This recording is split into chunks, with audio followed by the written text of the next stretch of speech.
रोचक और भावपूर्ण कहानी।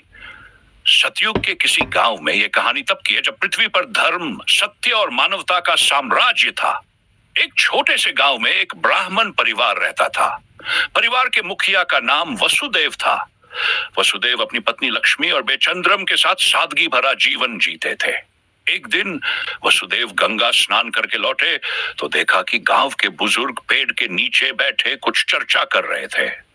पास जाकर उन्होंने सुना, इस संसार में सबसे बड़ा दान क्या है? यह सवाल पूरे गांव में फैल गया। सवाल जिसने सबको उलझन में डाल दिया। गांव के हर व्यक्ति ने अपने अपने विचार रखे। किसी ने कहा धन का दान सबसे बड़ा है, किसी ने कहा भोजन का दान सबसे बड़ा है, तो कुछ ने कहा जान का दान सर्वोत्तम है। लेकिन कोई भी इस सवाल का सटीक उत्तर नहीं दे पा रहा था। वसुदेव के मन में भी यह सवाल गूंजने लगा। वह सोचने लगे, क्या सच में ऐसा कोई दान है जो सबसे बड़ा हो? भगवान विष्णु का प्रकट होना। रात को वसुदेव ने भगवान विष्णु की आराधना करते हुए उनसे प्रार्थना की, हे प्रभु, इस संसार में सबसे बड़ा दान क्या है? मुझे इसका उत्तर दीजिए ताकि मैं अपने जीवन को सार्थक बना सकूं। वसुदेव की भक्ति से प्रसन्न होकर भगवान विष्णु प्रकट हुए। उनका तेजस्वी स्वरूप देखकर वसुदेव और लक्ष्मी भाव विभोर हो गए। वसुदेव ने हाथ जोड़कर पूछा, हे प्रभु, कृपया बताइए संसार में सबसे बड़ा दान क्या? भगवान विष्णु ने मुस्कुराते हुए कहा। भगवान बोले, यह सवाल जितना सरल लगता है उतना ही गूढ़ है। लोग अक्सर धन, भोजन या वस्त्र का दान सबसे बड़ा मानते हैं, लेकिन क्या तुम जानते हो यह सब सिर्फ भौतिक चीजें हैं। इनका महत्व कुछ समय के लिए होता है। वसुदेव ने विस्मित होकर पूछा, तो फिर प्रभु सबसे बड़ा दान क्या है?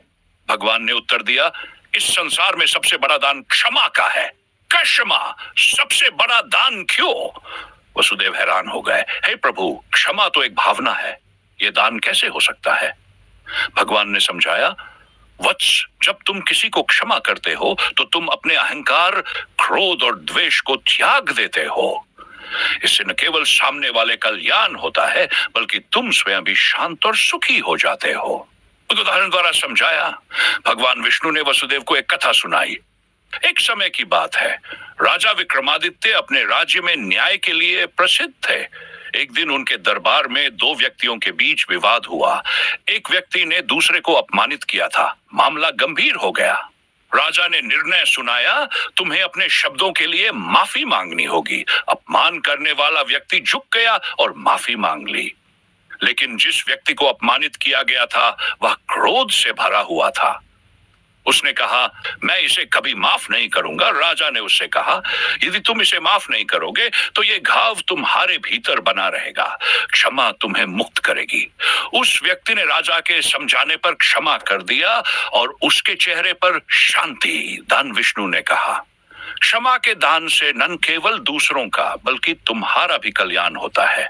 यह आत्मा को पवित्र करता है और मन को हल्का करता है। वसुदेव ने वे सिर झुकाते हुए कहा, हे प्रभु, आपने मुझे सबसे बड़ा पाठ सिखाया है। मैं अब ये बात सबको बताऊंगा कि सबसे बड़ा दान क्षमा है। भगवान विष्णु प्रसन्न होकर अंतर्ध्यान हो गए। अगले दिन वसुदेव ने गांव के सभी लोगों को बुलाया और उन्हें भगवान विष्णु के वचन सुनाए। उन्होंने कहा, धन, भोजन, वस्त्र ये सब जरूरी है, लेकिन सबसे बड़ा दान वह है जो दिल से दिया जाए, और क्षमा से बड़ा कोई दान नहीं। ये दान हमें जीवन में शांति और सद्भावना का मार्ग दिखाता है। गांव के लोगों ने वसुदेव की बात को गहराई से समझा और इसे अपने जीवन में अपनाने का संकल्प लिया।